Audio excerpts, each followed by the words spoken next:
வணக்கம், நான் நயினார் நாகேந்திரன் பேசுகிறேன். வரும் 22ஆம் தேதி மதுரையில் முருக பக்தர்கள் மாநாடு நடைபெற இருக்கிறது. அனைவரும் கலந்து கொண்டு சிறப்பிக்குமாறு அன்போடு வேண்டுகிறேன். நன்றி, வணக்கம். Stone presenting Viram, truly independent AI homes, 0% no other charges. போரூருக்கே இது புதுசு. at காட்டுப்பாக்கம் போரூர். இந்த அம்பேத்கர் பேரை சொல்லிக்கிட்டு தலைவருடைய சமூகமான அந்த பறையர் சமூகத்தினுடைய அடையாளமாக தங்களை சொல்லிக்கிட்டு இல்லை வந்து செய்ய வேண்டிய ஒரு சில விஷயங்களை செய்ய தவறிட்டார் இவர், இன்னும் இவர் அந்த பறையர் அரசியலை முன்னெடுத்திருக்கணும், அடிப்படை புரிதலற்ற அரசியல் புரிதலற்ற சிறுபிள்ளைத்தனமான பேச்சு. தொடர்ந்து இந்த மாதிரியான விதைச்சிட்டே இருக்கும்போது அவரும் ஹியூமன் பீயிங் தானே, ரொம்ப சிக்கல் இருக்காரு. அவர் எதையோ நினச்சி எதையோ நடந்து போன மாதிரி ஆகிப்போச்சு அவருக்கு.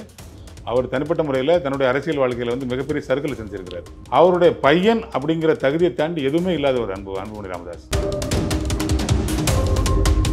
ஸ்டாலின் அவர்களே கருத்தியல் வாரிசாக பார்க்கிற நீங்கள் ஏன் விஜய் அவர்களை ஒரு கருத்தியல் வாரியா நீங்க பார்க்க மாட்டீங்க? ஸ்டாலின் நிரூபிக்கப்பட்டவர், விஜய் வந்திருக்கிறாரு, நாங்கள் வாழ்த்தி வரவேற்றோம், அவர் நாங்கள் எதுவுமே சொல்லலை. ஆனால் உங்களுக்கான காலங்கள் இருக்குது. நீங்கள் கட்சி அறிவித்த உடனே முதலமைச்சர் கனவு இருக்கக்கூடாது. எங்கிட்ட சிக்கினால் தொலைச்சி விட்டு விடுவேன், அறுத்து விட்டு விடுவேன், முடிச்சு விட்டு விடுவேன். இந்த வார்த்தைகள், இந்த சொல்லாடல், இது வந்து ஒரு தலைவனுக்கான அழகு இல்லை. ஒரு மெச்சூரிட்டி இல்லாமல் இம்மெச்சூர்டான ஒரு போராட்டம் முன்னெடுக்கிறது, அந்த போராட்டத்தை செயல்படுத்த வந்து நகைப்புக்குரிய விஷயமா பார்க்கறது வந்து அவருக்கு பழகி போன விஷயமா இருக்கு.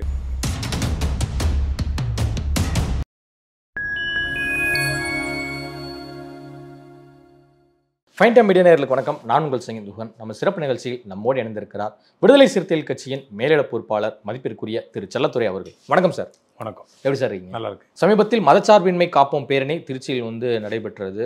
நிறைய லட்சக்கணக்கான தொண்டர்கள் வந்து உங்கள் கட்சியின் சார்பில் வந்து பங்கேற்றாங்க. அதிலும் குறிப்பாக விடுதலை சிறுத்தைகள் கட்சியின் தலைவர் திருமாவளவன் அவர்கள் பேசும்போது ஒரு விஷயத்தை அழுத்தம் திருத்தமாக வந்து பதிவு பண்ணுறாரு. நடிகர்கள் பின்னாடி போகாதீங்க, நடிகர்கள் பின்னாடி போகிறவங்க வந்து அம்பேத்கர் கொள்கையை வந்து ஏற்றுக்க மாட்டாங்க அப்படிங்கிற மாதிரிலாம் வந்து சொல்லியிருக்காங்க. அம்பேத்கர் கொள்கையை ஏற்றுக்கொண்டவர்கள் வந்து நடிகர்கள் பின்னாடி போகவே மாட்டாங்க அப்படிங்கிறதுல சொல்கிறாங்க. இதற்கு உடனடியாக தாவேகா தரப்பில் பயங்கரமாக ரியாக்ட் பண்ண ஆரம்பித்தாங்க. திருமா அவர்கள் மீது பயங்கரமாக விமர்சனங்களாக முன்வைக்கிறாங்க. இன்னொரு விஷயம், விஜய் அவர்கள் நடிகர்னா அப்போ நீங்கள் யார்? மின்சாரம், அன்பு தோழி போன்ற படங்கள்லாம் நடித்தவர் தானே திருமா அவர்கள், இதற்கு முன்னாடியே அவர் நடிகர் தானே அப்படிங்கிற மாதிரி கேள்வியெல்லாம் வந்து எழுப்புறாங்க. உங்களுடைய பதில் என்ன? இதை நீங்கள் குதர்க்கமாக பதில் சொல்லக்கூடாது. நடிகர்கள் பின்னாடி நீங்கள் வந்து பின்னாடி போய் அரசியலை தேடாதீங்க, இல்லை அரசியல் தலைமையை தேடாதீங்க, கொள்கை சார்ந்து தேடுங்க, கல அரசியலை வந்து முக்கியத்துவம் கொடுங்க, மக்களுக்கான அரசியல் யார் முன்னெடுக்கிறாங்களோ அவங்களோட தலைமையை ஏற்றுக்கொள்ளுங்கள்ங்கிற ஒரு கருத்தியலான சொல்லப்பட்ட பதிலை, இல்லை சொல்லப்பட்ட விளக்கத்தை, ஒரு பேச்சை நீங்கள் ஒன்று நடிகர் அப்படின்னு சொல்லி உடனடியாக அதை பொருத்தி பார்க்குறதுல வந்து அது வந்து கருத்து பிள்ளையாக போயிடும். இப்போ நீங்கள் அப்படி பார்த்தீங்கன்னா கடந்த காலங்களில் எம்ஜிஆர் நடிகர், அம்மா ஜெயலலிதா அம்மையார் நடிகர், கருணாநிதி அவர்களை பார்த்தீங்கன்னா திரையுலகோடு தொடர்பு உள்ள ஒரு பெரிய வசனகர்த்தா, எழுத்தாளர், அவர் அதில் பெரும்பங்கேற்றியவர். அதுக்கு முன்னால் அண்ணாதுரை எடுத்திங்கன்னா அவரும் வந்து பெரிய எழுத்தாளர், அந்த அவர் வேலைக்காரிய மாதிரி படங்கள்லாம் வந்து எழுதியிருக்கிறாரு. அப்படியே பார்த்தீங்க எல்லோரும் அதுக்கு அடுத்த காலகட்டத்தில் வந்து விஜயகாந்த் சொல்லலாம். நீங்கள் இப்போ நீங்கள் எங்கள் தலைவரே வந்து 2 படத்தில் நடிச்சார் சொல்கிறீங்க. இப்போ இருக்கிற முதலமைச்சர் வந்து இது மாதிரி குறிஞ்சி மலர், அது மாதிரி நிறைய சீரியலில் நடித்தவர், நாடகங்கள் நடித்தவர், தொலைக்காட்சி தொடர்கள் நடித்தவர், அப்படி சொல்லி அப்படி முடிச்சு போட்டு அதோட நடிகர் அல்லது திரைத்துறையில் தொடர்புள்ளவர் அப்படின்னு அந்த ஒரு புள்ளியில் மட்டும் சொல்லிட்டு அதை முடிச்சுக்கிட்டு இருக்கக்கூடாது. தலைவர் சொல்கிற விஷயம் என்னென்னா, இப்போ விஜய் வந்து அரசியலுக்கு வந்திருக்கிறாரு, அவருடைய அரசியல் பங்களிப்பு என்ன, திரைத்துறையோட பங்களிப்பு என்ன? இப்போ இன்னும் கூட அவர் நடித்து முடிக்கலை. இன்னும் இப்போ கூட அவர் வந்து ஜனநாயகன் படம் நடிச்சுட்டு இருக்கிறார். இன்னும் வந்து முழுமையாக அந்த திரைத்துறை வந்து விலகலை. பட் அரசியலில் அவரோட பங்களிப்பு என்ன?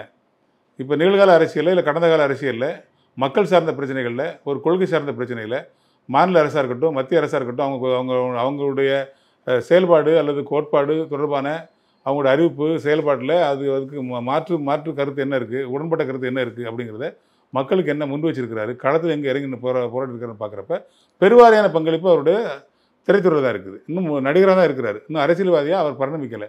அப்படி ஒரு முழுமையான அரசியல்வாதியாக, அரசியல்வாதினா என்ன, மக்களுக்கானவர்களாக, மக்கள் தொண்டை முன்னெடுத்து செல்கிறவங்களாக, தன்னுடைய வாழ்நாளுடைய பெரும்பகுதியை பொது வாழ்க்கைக்கு அர்ப்பணிக்கிறவங்களா இருக்கிறவங்கள அரசியல்வாதியாக பாருங்கள். அப்படிப்பட்ட அரசியல் தலைமையை தேடுங்க. அப்படிப்பட்ட அறிவார்ந்த சிந்தனை உள்ள, கருத்து சிந்தனை உள்ளவங்க தான் அம்பேத்கரை ஏற்றுக்குவாங்க, அம்பேத்கர் கருத்தியலை முன்னெடுத்து செல்கிறவங்க. ஏன்னா அம்பேத்கர் வந்து ஒரு சாதாரணமாக நீங்கள் வந்து ஒரு அமைச்சராகவோ இல்லை ஒரு பொலிட்டிஷியனாகவோ அப்படி சுருக்கிட முடியாது. பெரிய இன்டலெக்சுவல். அவருடைய கருத்தாக்கம் வந்து தமிழ்நாட்டுக்கு பொருந்துமா இல்லை இந்தியாவுக்கு பொருந்துமா அப்படின்னு பார்க்க முடியாது. அவரை அகில உலக அளவுக்கும் பொருத்தமான ஒரு கருத்தியலை, ஒரு ஆழமான ஒரு சித்தாந்தத்தை விதைச்சிட்டு போனவர். அதனால தான் இத்தனை வருஷம் தாண்டி அவர் நிற்கிறார், இன்னும் வீரியமாக எழுந்து நிற்கிறாரு. இன்றைய இந்தியா வழிநடத்துறது அம்பேத்கருடைய அரசியலமைப்பு சட்டம், அவருடைய கருத்தியல் தான் வழிநடத்திட்டு இருக்கு. ஸோ பழமைவாத இந்தியாவை முறியடித்து அதை உடைச்செறிஞ்சு நவீன கால இந்தியாவை ஜனநாயக இந்தியாவை கட்டமைத்தவர் வந்து அம்பேத்கர். அப்பேற்பட்ட ஒரு அறிவார்ந்த தலைவரை பின்தொடரக்கூடியவங்க, அவரை ஏற்றுக்கிறக்கூடியவங்க, அந்த கருத்தியல் உள்வாங்கிறவங்க வந்து நடிகர்கள் அப்படிங்கிற மாதிரியான லெவலில் நிற்க மாட்டாங்க. மக்கள் பிரச்சனைக்கு முன்னெடுத்து சொல்கிறாங்க, கருத்தியல் ஆழமுள்ள ஒரு தலைவர் தான் தேர்ந்தெடுப்பாங்க. அந்த வகையில் விடுதலை சிறுத்தை கட்சி அந்த வகையில் பயணிக்குது. விடுதலை சிறுத்தை கட்சியினுடைய தலைமை அந்த தளத்தில் பயணிக்குது. விடுதலை சிறுத்தை கட்சியினுடைய தொண்டர்கள் வந்து அப்படிப்பட்ட தலைமையை தான் ஏற்றுக்கிடுவாங்க. இந்த சின்ன சின்ன சலசலப்புகளெல்லாம், இந்த கவர்ச்சிகளுக்கெல்லாம், சினிமா கவர்ச்சிகள்லாம் இடம் தர மாட்டாங்க, அதுக்கு பின்னால் போக மாட்டாங்கங்கிற அந்த ஒரு உளவியலை, கருத்தியலை, விசிகாவோட நிலைப்பாட்டை சொன்ன விஷயத்த நீங்கள் மொட்டையா நடிகர் அப்படின்னு பேசுறது வந்து புரிதல் இல்லாததான் நான் பார்க்குறேன். நான் இல்லை, விசிகாவும் கொள்கை தலைவர்களாக வந்து பெரியார், அம்பேத்கர், காமராசர், காயிதே மில்லத் போன்ற தலைவர்களாக வந்து வச்சுருக்கீங்க. அதே போல் தமிழக வெற்றி கழகத்துலேயும் வந்து பார்த்தீங்கன்னா கொள்கை தலைவர்களாக பெரியார் இருக்கிறாரு, அம்பேத்கர் இருக்கிறாரு, காமராஜர் எல்லாமே வந்து இருக்கிறாங்க. ஸோ அப்படி பார்க்கும்போது கிட்டத்தட்ட ஒரே விதமான கொள்கை மாதிரி தான். அதுதான் நான் சொல்கிறேன். நான் அறிவிச்சிருக்காங்க, வந்திருக்காங்க, செயல்பட்டுருக்காங்களா? இல்லை, நான் அதை குறை சொல்லலை. இல்லை, மாற்று சமூகமும் இன்னைக்கு வந்து அம்பேத்கரை கொண்டாடுதுன்னா அதற்கு முதன்மை காரணம் வந்து தமிழக வெற்றி கழகத்தின் தலைவர் விஜய் தான் அப்படின்னு சொல்லிட்டு கட்சியின் செய்தி தொடர்பாளர் இல்லாத பேச்சு, இணை கொள்கை பரப்பு செயலாளர் லயவன்மணி சொல்றாரு. புரிதல் இல்லாத சின்ன பையன் தம்பி லயவன்மணி சின்ன ஆர்வலரில் பேசுறாரு. இப்போ ஒரு விஷயம் சொல்கிறேன். டாக்டர் ராமதாஸை பற்றி எங்கள் தலைவர் வந்து அன்னைக்கு பேசியிருக்கிறாரு. ஒரு இடைநிலை சமூகத்திலிருந்து ஒரு மாற்று அரசியலை முன்னெடுத்து வந்த ஒரு தலைவர், அவர் வந்து அம்பேத்கருக்கு அதிகமான சிலைகளை திறந்திருக்கிறாரு. அவங்க கட்சியினுடைய பயிலாப்படி கட்சியினுடைய பொதுச் செயலர் வந்து ஒரு தலித் தான் இருக்கணும்னு சொல்லிட்டு இப்பவும் வச்சிருக்கிறாங்க. அதை தாண்டி முதலாக ஒரு அமைச்சராக்குறது ஒரு தலித் அமைச்சரை தான் ஆக்குவேன்னு சொல்லி 2 முறை அமைச்சராக்கியிருக்கிறாங்க. இப்படியெல்லாம் செயல்பட்ட இடதுசாரி சிந்தனையை முன்னெடுத்து திமுக அதிமுகவுக்கு மாற்று அரசியலாக வந்திருக்க வேண்டிய, அப்படி தன்னை அடையாளப்படுத்தி கொண்டு களத்துக்குள்ளே வந்த பாமக இன்று வலதுசாரிகளோட பிடியில் மாட்டி அதோட கொள்கைகளிலிருந்து சிதைஞ்சி குடும்ப அரசியலாக சிக்கிட்டு தவிச்சிக்கிட்டு இருக்குது. அதை நினச்சா எனக்கு வந்து கஷ்டமாக இருக்குது. அதனால தான் அந்த புள்ளியிலேருந்து நாங்கள் மாறுபடுறோம். ஆரம்பத்தில் நாங்களும் அவங்கள அவ்வளோ விரும்பினோம், நம்பினோம், கூட பயணித்தோம். அவங்க தன்னுடைய சித்தாந்தத்தை கொள்கையை மாறி சிதைஞ்சு போனதுனால தான் அதில் வெளிவந்தோன்னு சொல்லும்போது நீங்கள் ஒரு விஷயம் புரிஞ்சுக்கிடுங்க. அவர் மாற்று சமுதாயத்தில் வந்தவர், இடைநிலை சமூகத்தில் உள்ளவர், இன்னும் பெருவாரியான சமூகத்துக்கு அடையாளமாக இருக்கிற, வன்னிய சமூகத்துக்கு அடையாளமாக இருக்கிற டாக்டர் ராமதாஸ் வந்து அப்படிப்பட்ட அரசியலை முன்னெடுக்கும் போது இவ்வளவு காலம் பயணம் பண்ணவரே ஒரு குடும்பம், மக்கள், அமைச்சரவை, சொத்து, பத்து குடும்பம்னு வரும்போது திசை மாறும்போது, நேற்று வந்த விஜய் நீங்கள் வந்து இவரால் தான் வந்து பொது சமூகத்துக்கு அம்பேத்கர் தூக்கி பிடிக்கிறாங்கன்னு பேசுறது புரிதலற்ற பேச்சு, அர்த்தம் இல்லாத பேச்சு, அது அவசியம் இல்லாத பேச்சு. நீங்கள் நீங்கள் சொல்கிறீங்க, கொள்கை தலைவர் அறிவிச்சிட்டீங்க, பயணம் பண்ணுங்கள். ஒரு எலெக்ஷனை சந்திக்கலை, நீங்கள் சந்திங்க. மக்கள் உங்களுக்கு என்ன மதிப்பீடு வைக்கிறாங்கன்றதை பார்ப்போம். களத்துக்கு வாங்க. நீங்கள் அதில் ஜெயிக்கலாம், தோக்கலாம், தவறில்லை.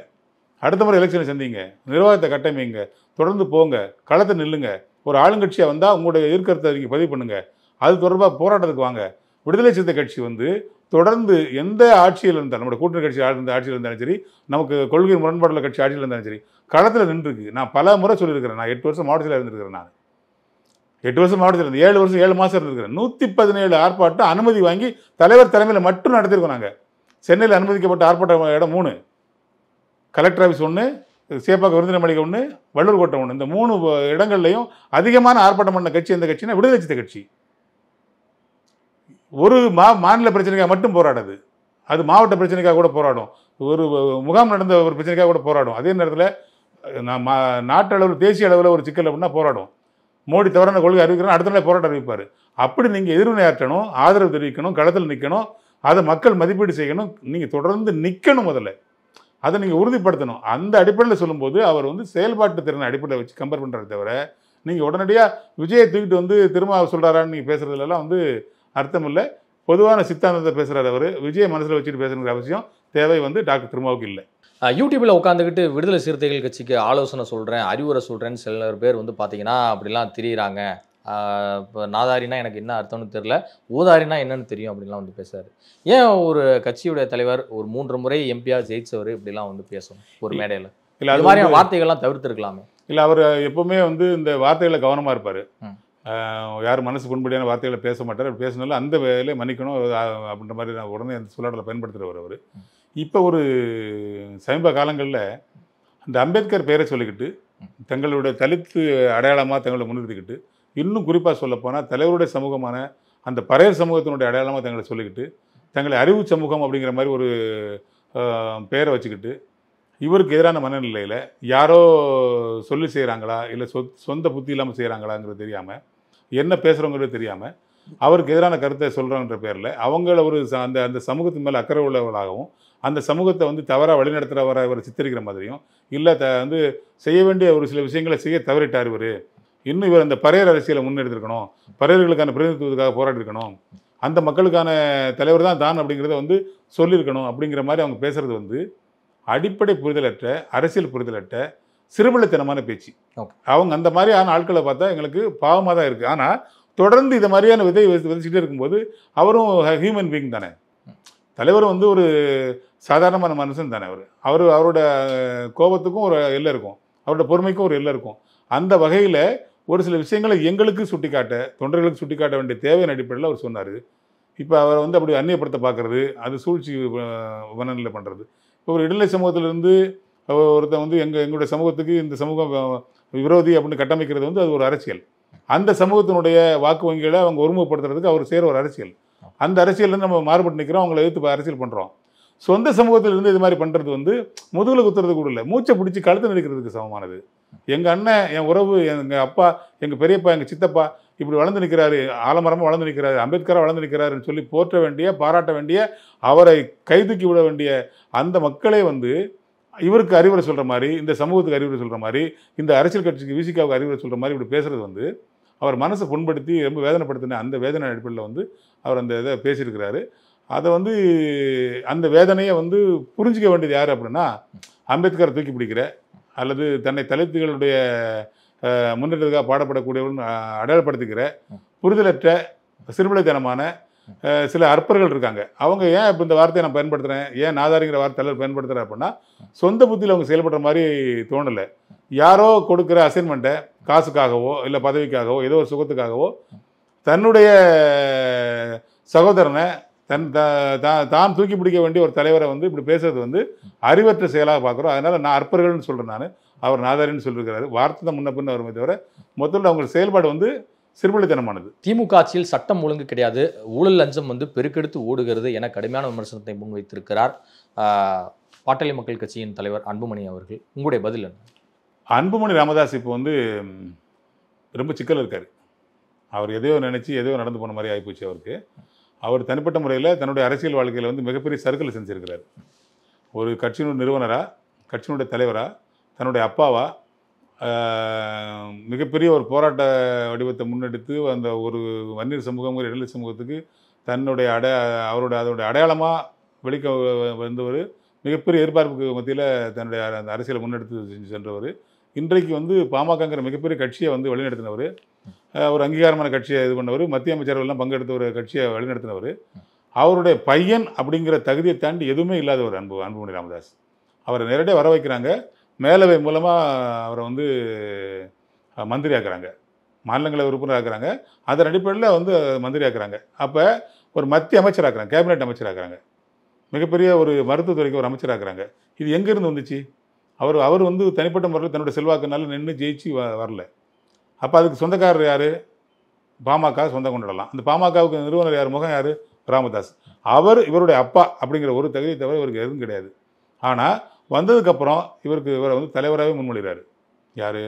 ராமதாஸ் தான் சொல்கிறாரு, தன்னுடைய பையனை கட்சியினுடைய தலைவராக முன்மொழிகிறாரு, தலைவராக அறிவிக்கிறாரு. அதுபோக மத்திய அமைச்சராக்கியிருக்கிறாரு. மாற்றம் முன்னேற்றம் அன்புமணி அப்படின்னு சொல்லி மிகப்பெரிய லெவலில் பொருட்செலவில் ஒரு விளம்பர இது பண்ணி முதலமைச்சர் இவர் தான் தமிழ்நாட்டை வழிநடத்துவார் அப்படின்னு இவர் அடையாளப்படுத்தி ஒரு பிரச்சாரத்தை முன்னெடுக்கிறார். இதையெல்லாம் செய்த ராமதாஸ் அவர்கள் சமீப காலங்களில் கண்ணீர் விட்டு அழுத காட்சி நம்ம பார்க்குறோம். அதை தாண்டி அந்த கட்சியினுடைய பயிலாப்படி நிறுவனருக்கு வந்து மிகப்பெரிய அதிகாரம் இருக்கிற மாதிரி சொல்லிக்கிறாங்க. இப்போ அன்புமணி ராமதாஸ் முன்னெடுத்த ஒரு சில முயற்சிகள் வந்து இப்போ ஆலோசனைக்கு அப்புறம் அது தவறானது, டாக்டர் ராமதாஸோட கோபம் இந்த அளவு உக்கிரமாக இருக்கும், இவ்வளவு ஸ்டாண்டர்டாக இருக்கும், இவ்வளோ ஸ்ட்ராங்காக இருக்குங்கிறத உணராமல் எடுக்கப்பட்ட தவறான முடிவுங்கிறத ரொம்ப லேட்டாக புரிஞ்சுக்கிறாரு அன்புமணி ராமதாஸ். இப்போ அன்புமணி ராமதாஸ் எடுத்த முடிவு வந்து மிகப்பெரிய தவறாக பார்க்கப்படுகிறது, அவர் மிகப்பெரிய சர்க்கலாக பார்க்கப்படுகிறது. அந்த சமூகத்து மட்டுமில்லை, பொதுமக்கள் மத்தியிலையும் நம்மளை மாதிரி கட்சி சாராதவங்க கூட என்ன சொல்கிறாங்கன்னா, ஒரு அப்பாங்கிற முறையில் இவ்வளோ கஷ்டப்படுத்திருக்க வேண்டியில்லை அப்படின்னு. இப்போ தன்னை நிலநாட்டிக்க வேண்டிய, தன் மீது கவனத்தை ஈர்க்க வேண்டிய, முதல்ல மக்கள்கிட்ட வந்து நம்பிக்கை பெற வேண்டிய கட்டாயமான தேவை அவருக்கு இருக்குது. அப்போ எதிர்கட்சி எதிர்மறையில் இருக்காங்க, ஆளுங்கட்சி எதிராக இருக்கிறவர் ஆளுங்கட்சிக்கு எதிராக ஒரு கருத்தை சொன்னால் தான் கவனிப்பாருங்க அப்படின்னு சொல்லி ஒரு கவன ஈர்ப்பு விஷயமா தான் அவர் பேசுகிறாரே தவிர அன்புமணி பேசுவதில் எந்த புரிதலான அரசியலும் இல்லை, எந்த பக்குவமான அரசியலும் இல்லை என்கிற லெவலில் தான் மக்கள் பார்க்குறாங்க. என்னுடைய பார்வையும் அதுதான். அண்ணன் ஸ்டாலின் அவர்கள் குடும்ப வாரிசு கிடையாது, அவர் வந்து ஒரு கருத்தியல் வாரிசு என பேசியிருக்கிறார் திருமாவளவன் அவர்கள். ஏன் இதை அப்படி சொல்லணும்? கலைஞர் கருணாநிதி அவர்களுடைய மகன் தான் மு.க. ஸ்டாலின் அவர்கள். அந்த வகையில் அவர் வாரிசு தான். எந்த வாரிசுன்னா உறவு வாரிசு. ஆனால் அவரோட பயணத்தை நீங்கள் பார்க்கணும். எவ்வளவு காலம், எவ்வளோ காலம் பொது வாழ்க்கையில் இருந்தவர், எங்கே ஆரம்பித்தார் அவர், அப்புறம் வந்து ஒவ்வொரு படியாக மேலே மேலே வந்து எவ்வளோ காலம் காத்திருந்தார் அப்படிங்கிறது நீங்கள் பார்க்கணும்.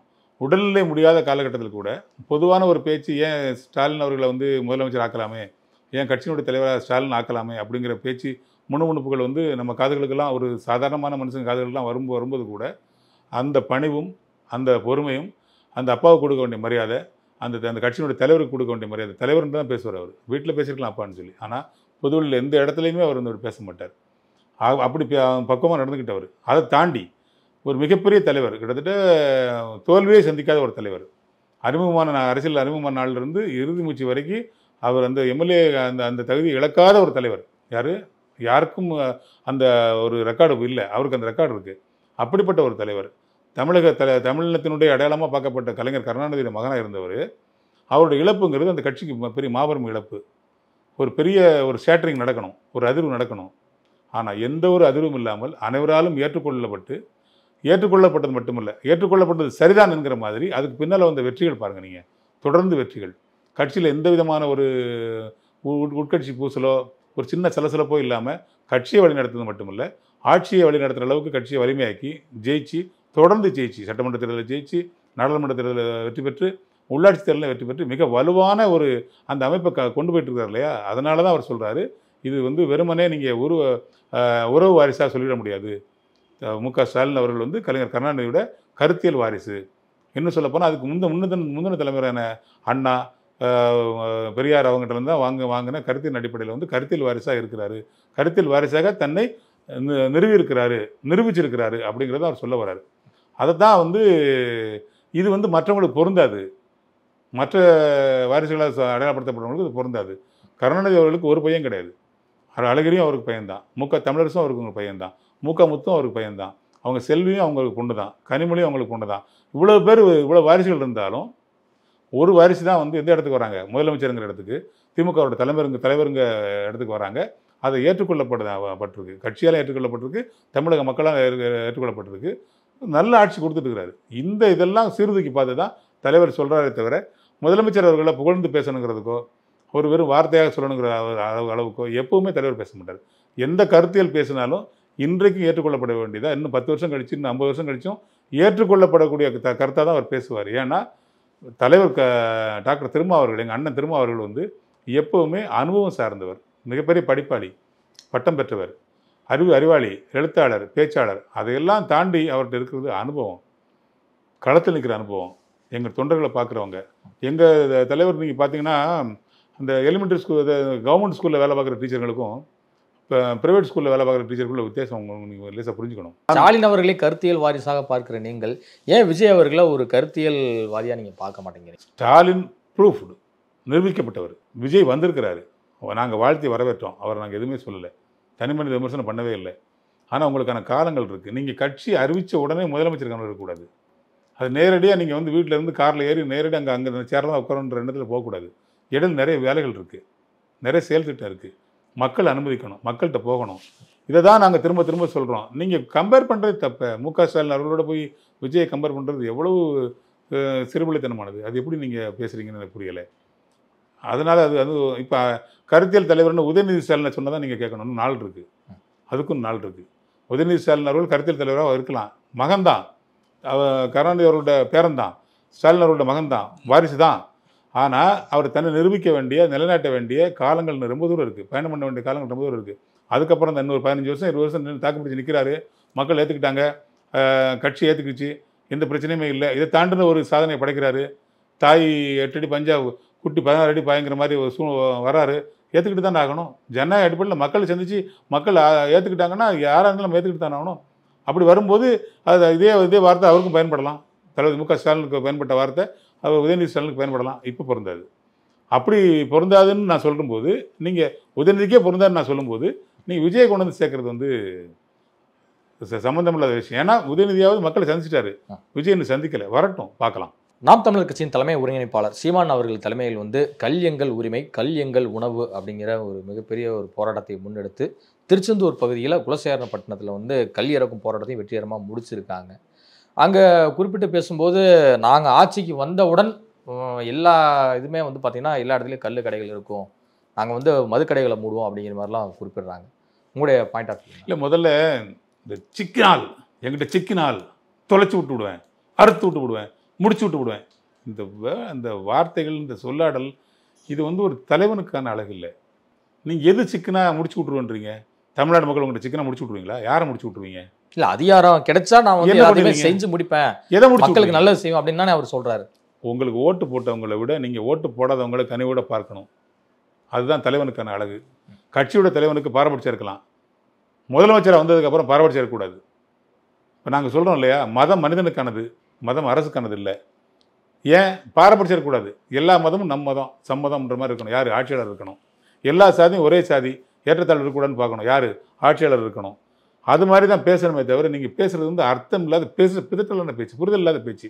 அப்படி பேசக்கூடாது, அப்படி பேசக்கூடாது. சீமான் பேசுகிற மாதிரியான பேச்சை ஜனநாயக ரீதியாக பார்க்குறப்ப தமிழ்நாடு கல்வி இயக்கம், இன்னும் தமிழ்நாடு விவசாயிகள் பாதுகாப்பு சங்கம், இன்னும் பல விவசாயிகள் நான் இப்போ கல் மேட்டருக்கு வந்து தொடர்ந்து கல்வி இறக்க அனுமதி வேண்டும். கேரளாவில் அனுமதி இருக்கு, புதுச்சேரியில் அனுமதி இருக்கு, மற்ற இந்தியாவில் இருக்க மற்ற மாநிலங்கள் அனுமதி இருக்கு, ஏன் தமிழ்நாட்டில் மட்டும் தடை செய்யப்பட்டிருக்கு?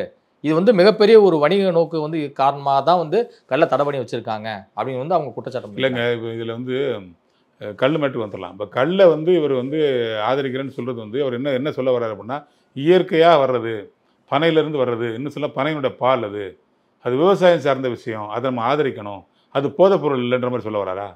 ஒரு விஷயம் தெரிஞ்சுங்க, கல்லுங்கிறது வந்து எப்படி இறக்குறதுன்னு நான் சொல்கிறேன். அவர் நிறைய சொல்லிட்டு இருக்கிறாரு.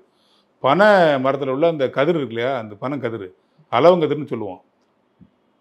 அது வந்து ஒரு குருத்துலேருந்து வந்து ஒரு 6-7 இது வரும். அதை சேர்ந்து டைட்டாக கட்டி அதை நுனி பகுதியை நம்ம அறுத்து பாலசீவர் அறுவலை வச்சு சார்பாடு அறுத்து வச்சோம்னா அதில் சொட்டு சொட்டா தண்ணீர் மாதிரி ஒன்று சுரக்கும்.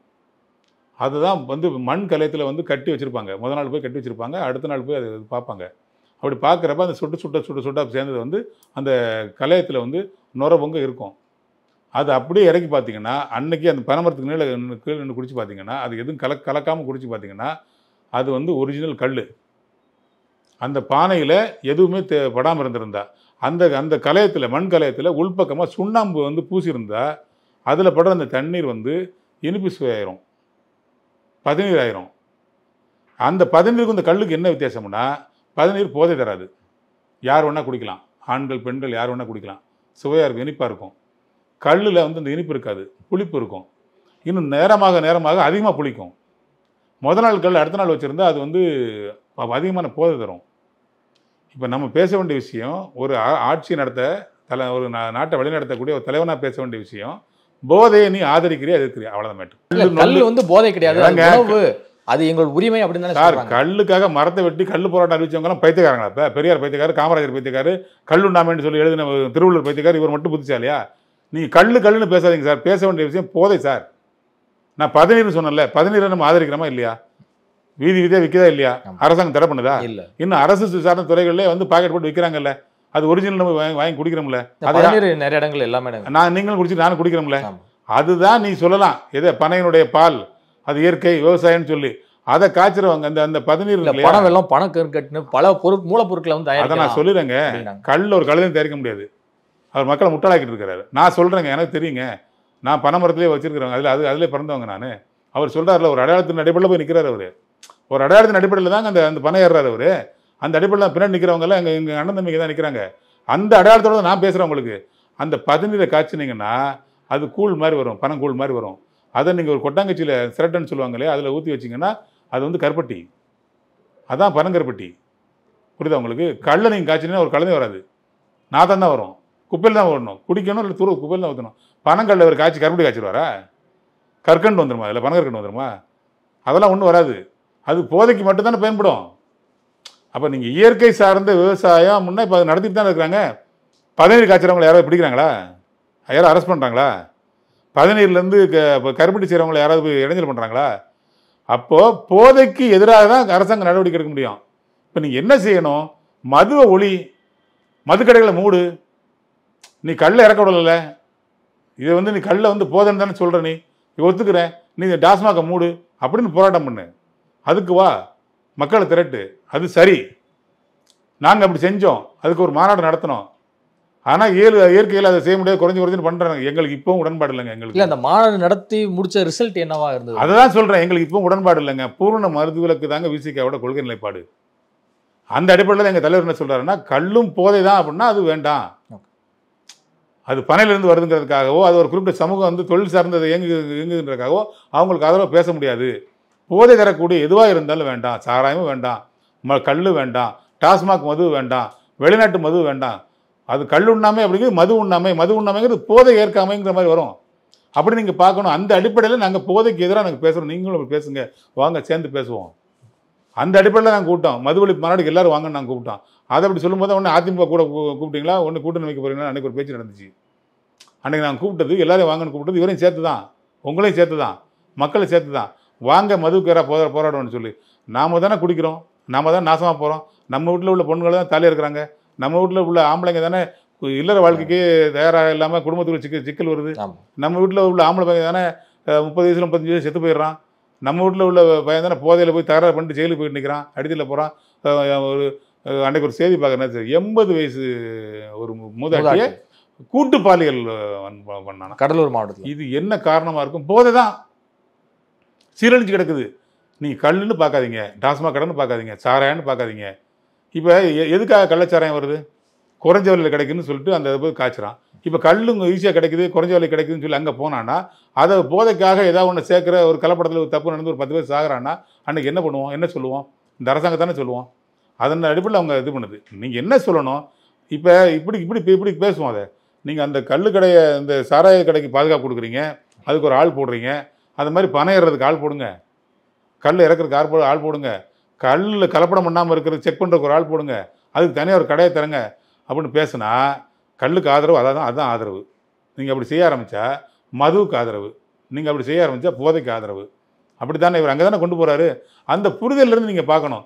இவர் வந்து ஒரு சமூகத்தினுடைய ஆதரவை பெறுவதற்கோ அல்ல ஒரு 4 பேர் நம்ம கவன ஈர்ப்பு பண்ணுறதுக்கோ ஒரு மெச்சூரிட்டி இல்லாமல் இம்மெச்சூர்டான ஒரு போராட்டம் முன்னெடுக்கிறது, அந்த போராட்டத்தை செயல்வடிவத்தை வந்து நகைப்புக்குரிய விஷயமா பார்க்குறது வந்து அவருக்கு பழகி போன விஷயமா இருக்குது. அவர் பேசுகிற விதம் வந்து நான் என்ன சொல்ல வரேன்னா, ஜனநாயக ரீதியாக எதை செய்ய முடியுமோ, யாருக்கு என்ன அதிகாரம் இருக்கோ அதுக்கு கட்டுப்பட்டு தான் இந்திய அரசியலமைப்பு சட்டத்தில் ஒரு முதலமைச்சர் அப்படின்னா அது எப்படி இயங்கணும், ஒன்றிய அரசில் அவருக்கு என்ன அதிகாரம் இருக்குது, ஒரு மத்திய அமைச்சர்னா என்ன அதிகாரம் இருக்குது, ஒரு பிரதமருக்குன்னா என்ன அதிகாரம் இருக்குங்கிறதெல்லாம் வரையறுக்கப்பட்டிருக்கு. அதுக்குள்ளே நின்று தான் நம்ம பேச முடியும். எதிர்கட்சியாக இருக்கும்போது வேகமாக பேசுகிறவங்க ஆளுங்கட்சியாக இருந்தவங்க தயங்கி யோசனை பண்ணி செய்ய முடியும். அப்படி எடுத்தவங்க வந்து செய்ய முடியாது. அதுதான் சொல்லுவாங்க, வெறும் கரண்டி எப்படி வேணாலும் ஆட்டிக்கலாம், ஒன்றும் பிரச்சனை இல்லை. ஆனால் எண்ணெய் வச்சுருக்க கரண்டி ஆட்டுறவன் யோசிச்சு தான் ஆட்டணும், எண்ணெய் கொட்டிடக்கூடாது. அந்த புரிதலும் அந்த பக்குவமும் ஒரு தலைமை பண்பு உள்ளவனுக்கு வரணும். அண்ணன் சீமான் வந்து இன்னும் கொஞ்சம் பொறுப்போடும், கொஞ்சம் புரிதலோடும், கொஞ்சம் பக்குவமாகவும் செயல்படணும். எடுத்த கவுத்துன்னு அந்த பேசுகிற விதங்களெல்லாம் குறைக்கணும். தடலடியாக பேசுகிறங்கிற இதில் வந்து அவர் பேசக்கூடாது. இப்போ அண்ணாமலை அப்படி தான் பேசிகிட்டு இருந்தார், இப்போ அது கொஞ்சம் குறைஞ்சிருக்கு. அண்ணன் சீமான் அவர் பேசிகிட்டு இருக்கிறார்.